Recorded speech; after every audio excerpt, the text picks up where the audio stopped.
Y'all ready? We just wanted to give you guys an update on the remains we found on April 15th on Walnut Gap Road. The remains have been identified as Leonard Jackson, 38. He's from Dundee, Michigan.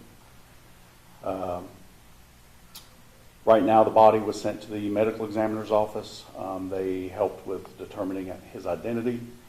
And right now, detectives from Kanawha County Sheriff's Office and Charleston Police Department are working to determine where he'd been in Charleston, what he was doing here exactly, and what happened to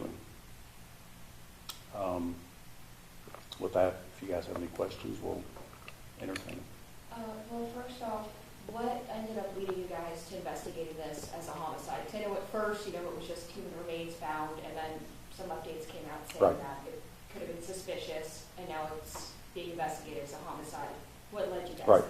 Once the body was sent to the medical examiner's office, of course, full autopsy was performed, and the body did have an injury on it, which appeared to be caused by somebody else. So we're not going to say what the cause of death is now until we get the lab results back and the blood work. But there were an injury on the body that was consistent with a homicide.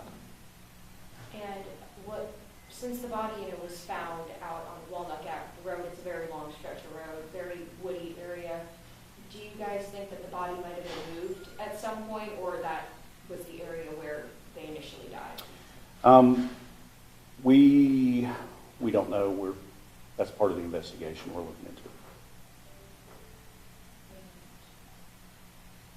Do you think there's a threat to the community right now if it's being investigated as a homicide?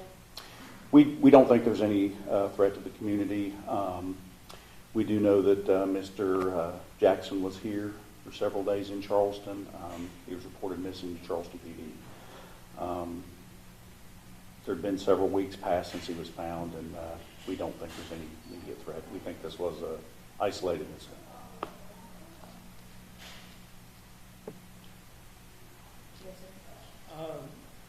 So you've been investigating this as a homicide. I know you can't reveal too much information, but do you have a suspect in mind or a list of suspects, or are you?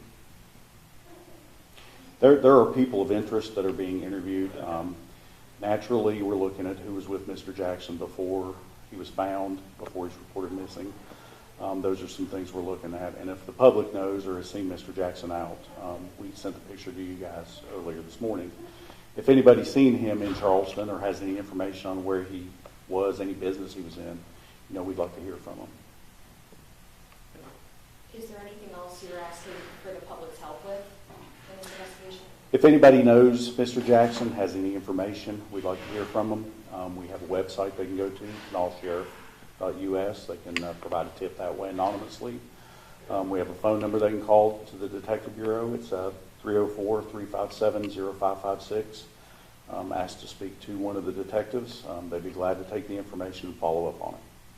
Was there anything particularly unusual that you guys have found during your investigation that might be different than other human remains that have been found? I think right now it'd be too early to comment on that. We're still gathering a bunch of information, compiling stuff together, and interviewing witnesses. Have you guys faced any obstacles in the process currently? Just the identity of the body. We didn't know who it was, so of course that's an obstacle that puts you a little bit behind. Once he was identified, family was notified, and the detectives have moved forward trying to find out who he's communicated with. And he's not, he didn't live in West Virginia. He is from Dundee, Michigan. Right now, though, we're not sure why he was in the area or how long he's been here. That's correct. We know he was here speaking to some individuals that were in Charleston and possibly Huntington, but other than that, that's all we know. We don't know why he was here.